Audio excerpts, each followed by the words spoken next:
Hola, ¿cómo están? Gracias por suscribirse al canal. Por comentar, compartir y dejar su valioso like. Sin más que agregar, dale play al video. Gracias, Señor. No hay nada como estar enamorado del Señor Jesucristo. No hay nada como sentir la locura del amor por el Señor. El rey David fue un hombre que quiso construirle casa a Dios y no le fue permitido. No le fue permitido porque sus manos estaban manchadas de sangre y tenía el deseo. Él fue quien escribió: Señor, es mejor estar un día en tus atrios que 1000 fuera de ellos. Y algo tenía este hombre. Cuando Dios escribe de él y dice que es un hombre conforme al corazón de Dios. Y ya quisiera yo que se dijera eso de mí, que ese fuera el epitafio. Eso es un buen epitafio para una tumba, ¿no? Un hombre conforme al corazón de Dios. Si Dios mismo da ese testimonio de alguien que estaba tan enamorado del Señor, que en medio de David fue un adelantado a su época, un hombre que en medio de la era de la ley, porque él vive en la época de la ley, cuando cierto tipo de cosas tenían que cumplirse y cuando cierto tipo de cosas llevaban un castigo. Era un tiempo en el que había un arca del pacto, era un tiempo en el que había unas ordenanzas muy concretas y muy precisas para poder adorar a Dios o para poder traerle sacrificio. Dios había dado pautas muy claras y no cualquiera se saltaba a eso, porque de pronto alguien tocaba el arca de manera o se acercaba con fuego que no era lo que Dios había dicho y caían muertos. No se juega con la gloria de Dios. Y Dios dejó eso bien claro desde el principio, y en una época muy ruda y muy tremenda. David vive en medio de esa época, y en medio de esa época él, un hombre que cae en pecado, incluso, y la Biblia no silencia los errores de David. Sin embargo, dice que es un hombre conforme al corazón de Dios, un hombre que según la ley debería haber sido apedreado o debería haber sido castigado severamente. Y sin embargo escribe el Salmo 51: ten piedad de mí, oh Dios, conforme a tu misericordia. Conforme a la multitud, a la muchedumbre de tus piedades, borra mis rebeliones. Purifícame con hisopo y seré limpio, lávame y seré más blanco que la nieve. Hazme oír gozo y alegría. Crea en mí, oh Dios, un corazón limpio y renueva un espíritu recto dentro de mí. Devuélveme el gozo de la salvación, no quites de mí tu... ¿De dónde saca David eso? Si David no pertenece a esa época. David es un adelantado a su época. David es alguien que en medio de una generación en la que había que hacer una serie de rituales, él se acerca a Dios con una danza. Y se acerca al arca y pone un tabernáculo en su casa. Y se acerca y lo adora. Y Dios no lo destruye, sino que se goza en él. Porque hay una relación. Hay una relación de amor, hay un corazón que cautiva el corazón de Dios. Quería leerles, hermanos, en esta noche unas palabras que son del apóstol Pablo y que se encuentran en la carta de Pablo a los Filipenses, en el capítulo 3. Y dice así el apóstol Pablo: gozaos en el Señor, hermanos. A mí no me es molesto el escribiros las mismas cosas, y para vosotros es seguro. Guardaos de los perros, guardaos de los malos obreros, guardaos de los mutiladores del cuerpo, porque nosotros somos la circuncisión, los que en espíritu servimos a Dios y nos gloriamos en Cristo Jesús, no teniendo confianza en la carne. Aunque yo tengo también de qué confiar en la carne. Si alguno piensa que tiene de qué confiar en la carne, yo más, dice Pablo. Circuncidado al 8º día, del linaje de Israel, de la tribu de Benjamín, hebreo de hebreos, en cuanto a la ley, fariseo, en cuanto a celo, perseguidor de la iglesia, en cuanto a la justicia que es en la ley, irreprensible. Pero cuántas cosas eran para mí ganancia, las he estimado como pérdida por amor de Cristo. Y ciertamente aún estimo todas las cosas como pérdida por la excelencia del conocimiento de Cristo Jesús, mi Señor, por amor del cual lo he perdido todo y lo tengo por basura, para ganar a Cristo y ser hallado en Él, no teniendo mi propia justicia que es por la ley, sino la que es por la fe de Cristo, la justicia que es de Dios por la fe, a fin de conocerle y el poder de su resurrección y la participación de sus padecimientos, llegando a ser semejante a Él en su muerte, si en alguna manera llegase a la resurrección de entre los muertos. No que lo haya alcanzado ya, ni que ya sea perfecto, sino que prosigo por ver si logro asir aquello para lo cual fui también asido por Cristo Jesús. Hermanos, yo mismo no pretendo haberlo alcanzado ya, pero una cosa hago, olvidando ciertamente lo que queda atrás y extendiéndome a lo que está delante, prosigo a la meta, al premio del supremo llamamiento de Dios en Cristo Jesús. Amén. Quería compartirles estas palabras del apóstol Pablo porque esta carta es la carta a los filipenses. Y el Pablo que está escribiendo aquí no es un joven, no es un neófito, no es alguien que comienza con la ilusión del principiante y que tiene sueños en su cabeza y entusiasmo. Es un hombre maduro ya. Filipenses es de las últimas cartas que le escribe. No estamos hablando del típico jovencito que comienza.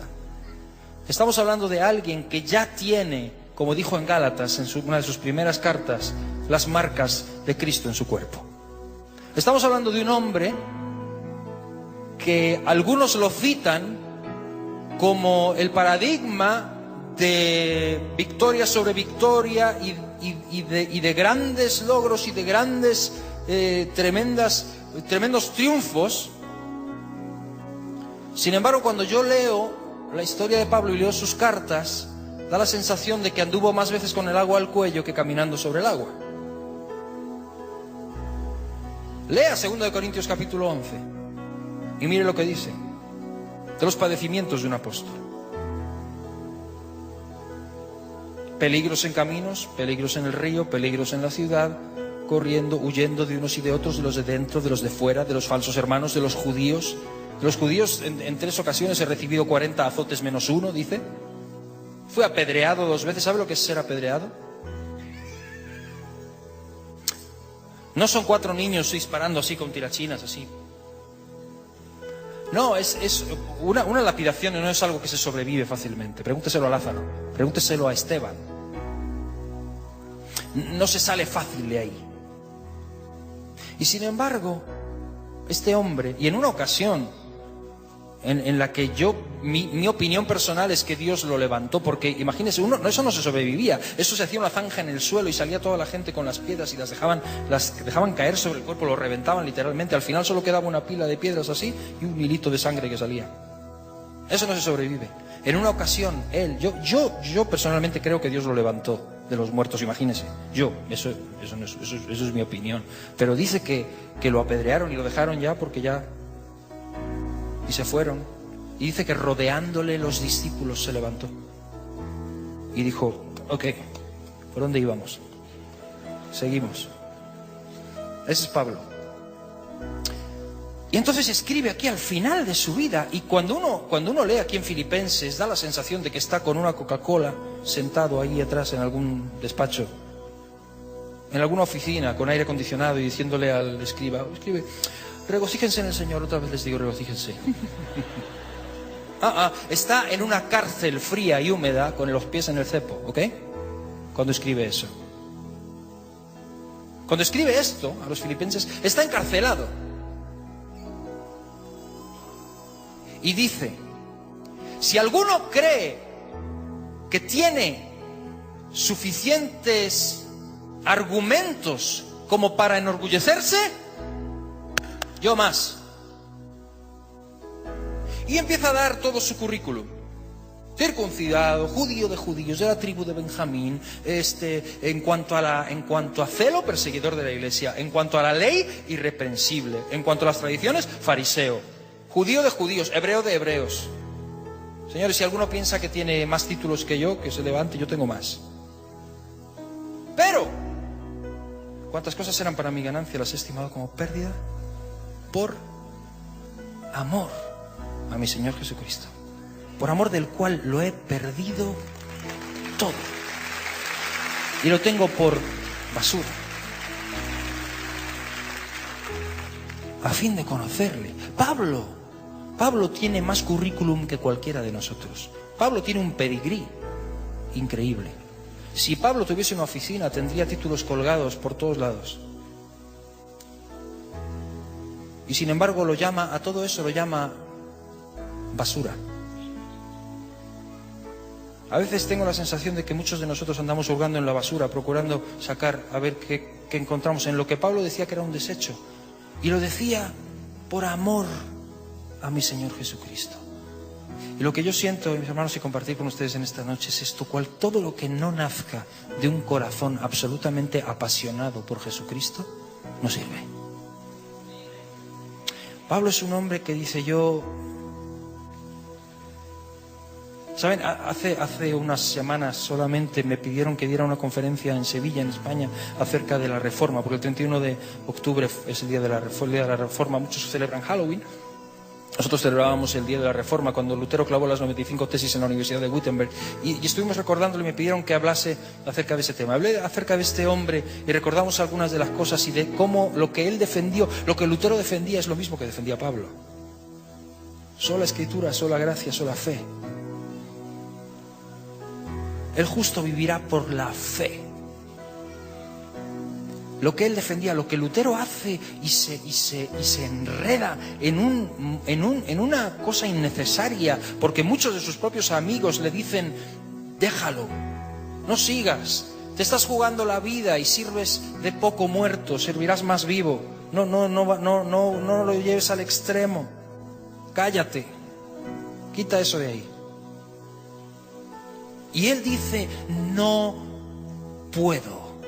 Cuando le preguntan: ¿te retractas o no te retractas? Y si no te retractas, ya sabes lo que viene. Y él dice: mi conciencia está cautiva de la palabra de Dios. No puedo y no quiero retractarme. Que Dios me ayude. Y yo creo que él era un valiente, pero creo que había algo más que valentía. Había una pasión que no le dejaba. Pablo no predica la palabra porque alguien le está poniendo una pistola en la cabeza. Pablo predica la palabra porque lo lleva dentro. Y no puede. Él dice: soy deudor, no puedo hacerlo. ¡Ay de mí si no predicara el Evangelio! Porque me es impuesta necesidad. Me es impuesta necesidad. Y todo lo que tenía antes para mí es basura, por la excelencia del conocimiento de Jesucristo. Y yo decía: Señor, ¿cuántos de nosotros podemos decir esto hoy? A veces yo oigo, y créanme, a veces me cansa escuchar personas que hablan de lo difícil que es ser cristiano. Y yo antes era, antes yo tenía, pero ahora estoy aquí sirviendo al Señor y, yo antes. Yo digo: chico, déjalo, si tanto lo echas de menos. Si tanto echas de menos tu vida pasada, recupérala, déjalo. Evítate el mal trago y evítanos a los demás el tedio de tener que escucharte todo el tiempo. Porque todo lo que no nazca de un auténtico corazón enamorado de Jesucristo no ha lugar, como decían los antiguos. Y Pablo dice: yo no puedo hacer otra cosa. Nace de mi corazón. Todo lo que tenía no me sirve. Si me ponen en una balanza todo lo que yo tenía antes y a Cristo, prefiero a Cristo. Aún aquí, en una cárcel. Y desde una cárcel dice: regocijaos en el Señor siempre. Está escribiendo desde una cárcel. Uno no nota que está escribiendo desde una cárcel. Lo más parecido a una queja es que le dice a Timoteo: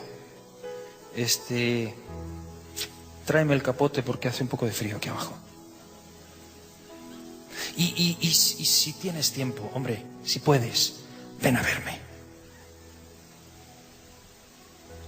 Y no hay más. y lo da por bien servido y lo da por bien empleado, todo lo que vive. Hola, ¿qué tal mis amigos? Bienvenidos al canal. Recuerda suscribirse, comentar y compartir.